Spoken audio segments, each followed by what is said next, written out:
और अब बात उत्तरकाशी की, जहां पर टनल में 41 मजदूर फंसे हुए हैं। लगातार उनका रेस्क्यू ऑपरेशन हो रहा है, लेकिन इसमें अभी कुछ और वक्त लगेगा। शुक्रवार को 2 मीटर की ड्रिल के बाद फिर से तकनीकी खराबी आ गई, जिसके बाद ड्रिलिंग का काम रोकना पड़ा है।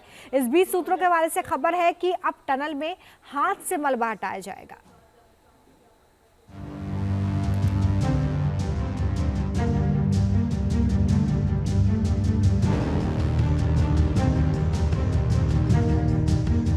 उत्तरकाशी के सिलक्यारा टनल में फंसे मजदूरों का इंतजार एक रात और लंबा खिंच गया। रेस्क्यू टीम की लगातार कोशिशों और पहाड़ से लड़ने का मजबूत जज्बा भी फंसे हुए 41 मजदूरों का रेस्क्यू नहीं कर पाया। सुरंग से बाहर निकालने के लिए हर मुमकिन कोशिश की जा रही है। पहाड़ के गिरफ्त में फंसे 41 जानों को बाहर निकालने के लिए पहाड़ से दो हाथ किया जा रहा है, लेकिन मुश्किलें भी पहाड़ जैसी ही सामने आ रही हैं। दुनिया भर की बेहतरीन मशीनें भी काम पर लगी हुई हैं। पूरा अमला लग गया है।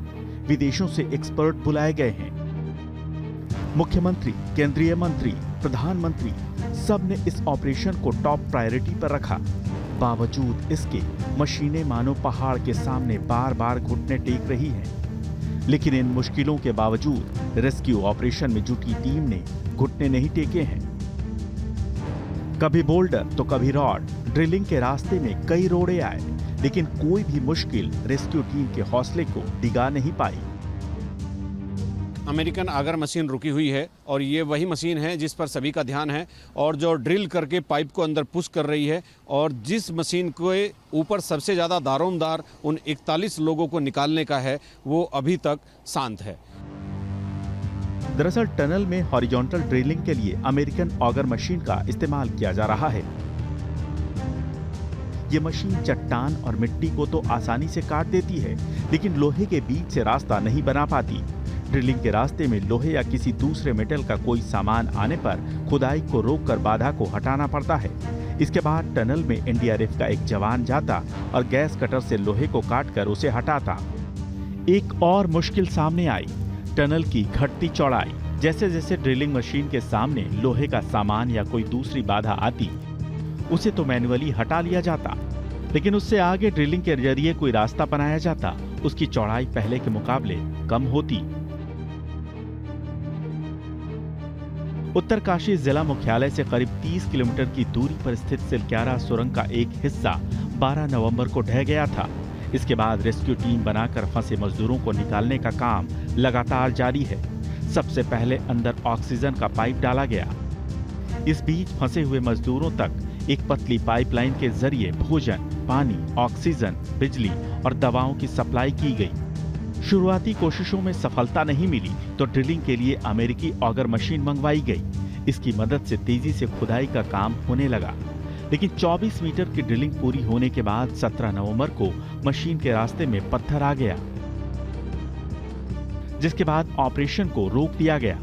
19 नवंबर को एनडीआरएफ, एसडीआरएफ और बीआरओ ने भी मोर्चा संभाला। विशाल पहाड़ के सामने कोई भी प्लान काम नहीं कर रहा था।